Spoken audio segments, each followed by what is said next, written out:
Hi hello నమస్తే welcome to గరంగరం ముచ్చట్లు. Kolkata night riders తమ తొలి విజయాన్ని అందుకుంది.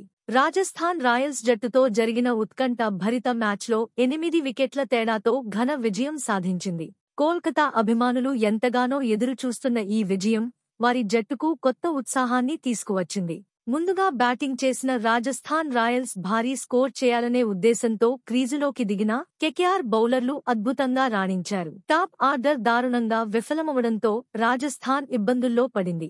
సంజు సామ్సన్ 13, యశస్వి జైస్వాల్ 29 పరుగులు చేయగా కేకేఆర్ బౌలింగ్ ధాటికి పూర్తిగా నిలబడలేకపోయారు. బౌలింగ్ విభాగంలో వరుణ్ చక్రవర్తి, హర్షిత్ రాణా, మోన్ అలీ, వైభవ్ అరోరా బౌలర్స్ అందరూ చెరో 2 వికెట్లు తీసి కీలక విజయాలు అందించారు. రాజస్థాన్ 20 ఓవర్లలో 151 పరుగులకే పరిమితమైంది. 152 పరుగుల లక్ష్యాన్ని ఛేదించడానికి క్రీజులోకి దిగిన కోల్కతా ఓపెనర్లు చొరవగా ఆడారు. క్వింటన్ డికాక్ 97 పరుగులతో రెచ్చిపోయిన బ్యాటింగ్తో రాజస్థాన్ బౌలర్లను మట్టికరిపించాడు.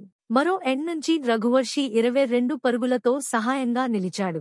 ఈ జోడీ కేవలం 17.3 ఓవర్లలోనే విజయాన్ని ఖాయం చేసింది. డికాక్ బ్లాస్టింగ్ ఇన్నింగ్స్తో కేకేఆర్ బోర్డు మీద తొలి విజయం నమోదు చేసుకుంది. అతని ఇన్నింగ్స్లో 8 ఫోర్లు, 6 సిక్సులు ఉండటమే కాకుండా ఒక్కసారికైనా ప్రత్యర్థి బౌలర్లను విశ్రాంతిగా ఊపిరి పీల్చుకునే అవకాశం కల్పించలేదు.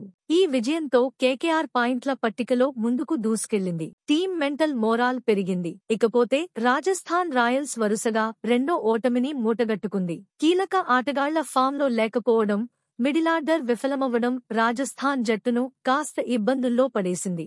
ఐపీఎల్ 2025 హీట్ పీక్కి చేరుకుంటున్న వేళ కేకేఆర్ తమ మేజిక్ కొనసాగిస్తుందా? రాజస్థాన్ తిరిగి ఫామ్లోకి వస్తుందా?